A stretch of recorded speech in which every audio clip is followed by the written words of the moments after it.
আমি রকি, আমার বয়স ২৫ বছর। ২ হলো বিয়ে করেছি, আমার লাভ ম্যারেজ। বউয়ের নাম রুবি, বয়স ২২ বছর। আমার একটা ভাই একটা বোন আছে। আমরা বাবা মা বোন, আমরা সবাই শহরে থাকি। গল্পটা হচ্ছে আমার শাশুড়ি বাড়ি নিয়ে।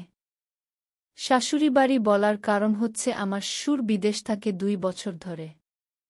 ৫-৬ মাস পর পর বাড়ি আসে, কিছু দিন থাকে আবার চলে যায়। গল্পের নায়িকা আমার শাশুড়ি, নাম তার শ্যামলী, তার বয়স ৩৫ হবে। সে ছিল লম্বা, গায়ের রং কালো একদম। যাই হোক, আসল কথায় আসা যাক। তখন আমার বিয়ের ৪ মাস বয়স। একদিন আমি আর রুবি আমার শ্বশুরবাড়ি গেলাম বেড়াতে। ওইদিন রাত ৮টার দিকে। এর দিকে রুবির মামাতো ছোট ভাই শুভ আসলো। শুভর বয়স ১৯। একটা কথা বলে রাখি, রুবির নানার বাড়ি মানে আমার শাশুড়ির বাবার বাড়ি আমার শ্বশুরবাড়ি থেকে মাত্র ১০ মিনিটের রাস্তা। তো আমি ভাবলাম হয়তো আমি আসছি বলে হয়তো আমার শালা আমাকে দেখতে আসছে। কিন্তু রাত ১টা বেজে গেল, কিন্তু ওর যাওয়ার কোনো নামগন্ধ নেই। পরে রুবিকে জিজ্ঞাস করলাম এই ব্যাপারে, তখন বলল আজকে শুভ থাকবে এখানে। মানে কোথায় থাকবে? রুবি বলল কোথায় থাকবে, আবার মার সাথে থাকবে। আমি একটু হকচকিয়ে বললাম তাই নাকি? যাই হোক, রাতে খাওয়া শেষে আমরা যার যার রুমে শুতে গেলাম। তখন বাজে রাত ২টো বাজে। তখনও আমার মনে মধ্যে একটা খুঁতখুঁত ভাবটা ছিল। তো রুবির সাথে একটা ঘন্টার মতো খেললাম।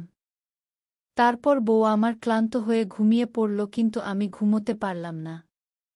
তখন বাজে রাত ৩টা। আমাদের ঘরটা ছিল আমার শাশুড়ির ঘরের সাথের ঘর, মাঝখানে শুধু একটা দেয়াল।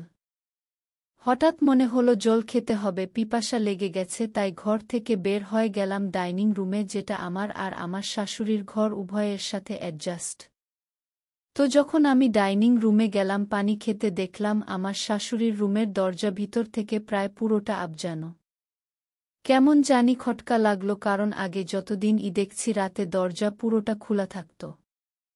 সাথে সাথে আমি অস্থির হয়ে গেলাম, আবার ভাবলাম ঠিক কি সব আজেবাজে চিন্তা করতেছি। তারপরেও মনের অস্থিরতা দূর করার জন্য দরজার যে হালকা ফাঁক আছে তা দিয়ে রুমের ভিতরে দেখার চেষ্টা করলাম। রুমটা পুরো অন্ধকার, কিন্তু জানালা দিয়ে বাইরের সামান্য আলো ঘরে আসে। সেই আলো দিয়েই দেখিতেছি বিছানায় কিছু একটা নড়াচড়া করতেছে, খাটের ও কর্মর শব্দ কিছুটা আসতেছে। আবছা আলোয় যা দেখলাম তা দেখে নিজেকেই বিশ্বাস করতে পারতেছি না। আমি আর থাকতে পারলাম না, সোজা নিজের ঘরে চলে গেলাম। আমার সারা শরীর ঘেমে চুই চুই। আর লাঠির কথা কি বলবো, এমন কোনো দিনও হয়নি আজকে যেমন হয়েছে। এখন কিছু না করলে শান্তি পাব না। দেখলাম রুবি গভীর ঘুমে, তাই ওকে জাগালাম না। বাথরুমে গিয়ে আমার শাশুড়ির কথা মনে করতে করতে খেলে নিলাম।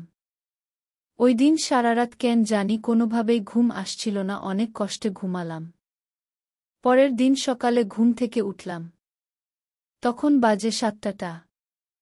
দেখলাম বউ পাশে ঘুমোচ্ছে। আমি আবারও ডাইনিং রুমে গেলাম জল খাওয়ার জন্য। দেখি আমার শাশুড়ি দরজা পুরো খোলা, ঠিক যেমন আগে থাকে। তারা ঘুমিয়ে আছে, যেন তাদের মধ্যে কিছুই হয়নি।